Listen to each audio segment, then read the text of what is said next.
所以他们应该算是非男也非女的存在。我个人觉得蛮酷的。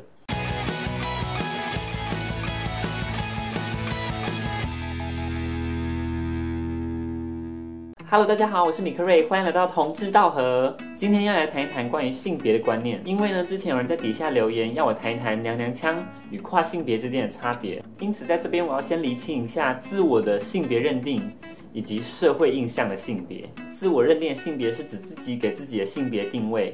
跟我想要怎么打扮、讲话声音如何、手势如何没有任何关系，纯粹是我自己认定自己是什么样的性别。社会印象性别则只是许许多多的刻板印象，什么样的手势、什么样的声音、穿什么样的衣服、玩什么样的玩具。所以说娘娘腔、化妆、穿女装、穿高跟鞋，这些都跟性别没有关系。但我只要自我认定是男性，我就是男性，跟我怎么样的行为没有关系，跟我娘娘腔也没有关系。就跟许多 T 一样，虽然说偏好中性的打扮，但只要他内心认定自己是女生，他就是女生。如果他刚好也喜欢女生，那他就是个女同性恋者，而不是跨性别。另外，像是前几年赢得欧洲歌唱比赛的跨性别歌手 Conchita Wurst， 虽然身为跨性别女性，但却仍保留了自己的胡子，但她仍然认定自己是个女生，这样应该比较能切割性别刻板印象跟自我认定的性别的不同了吧？但我还没讲完哦。讲到性别可不能这么简单带过，让我带出性别光谱。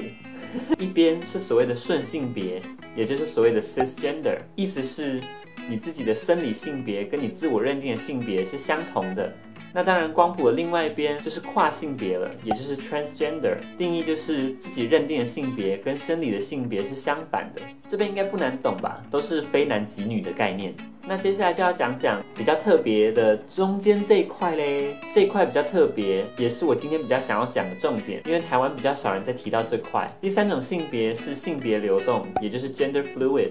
也有人叫它流性，意思就是说他的性别认同是会流动、会转换的，所以他可能今天觉得自己是男生，明天觉得自己是女生，今天是顺性别，明天是跨性别。美国知名歌手 Miley Cyrus、Will Smith 的儿子 Jaden Smith 跟之前网络上爆红的 Diva Kid、Brandon Jordan 都是知名的性别流动者，所以基本上他们就是在光谱的两端跳来跳去。第四种就更特别，是所谓的性别酷儿，意思就是自己可以是任何一种性别，不光是男女而已。他的性别不一定会流动，但可能就钉在光谱上面的中间的这一块，不是男生也不是女生，很难用二分法去界定，所以他们应该算是非男也非女的存在。我个人觉得蛮酷的。最后一个要讲的更特别，是所谓的无性别，也就是 agender， 意思就跟字面上一样，是指自我认定没有性别。所以呢，他根本不在这个光谱上，他在光谱之外，不属于任何性别，也不定义自己属于任何性别。一个置身事外的概念呢。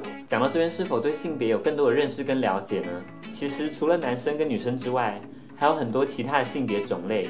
别让二分法局限了自己的思考跟眼界。我很喜欢的 YouTuber RJ 曾经说过，人们喜欢用二分法来让世界简单一点，但二分法从来不是这个世界的样子。世界不是只有白天跟晚上，高跟矮，大跟小。同样的，我们的世界也不是只有男生跟女生而已。我们所要做的，就是当听到别人说我是性别酷儿，我是无性别者，我是跨性别者时，点头一句 OK， 我懂就好了。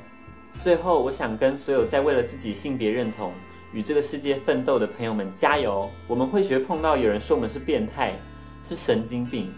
或是有些人会不相信我们存在，不相信我们天生就是如此。努力做好自己，并努力做出最好的自己，我们可以活得很骄傲，挺直腰板当自己，丝毫不必道歉。如果你喜欢这个影片，就给我一个赞吧。如果你想要留言在底下分享你对性别看法，或是你觉得我有什么讲错了要纠正我也是 OK， 毕竟我不是性别专家。最后不要忘记订阅同志道合频道哦，每个礼拜会有不同的朋友来跟你说话。当然如果你想订阅我的话也是 OK 啦，就点那边就好了。那今天就到这边，谢谢大家的收看，我们下次再见，拜拜。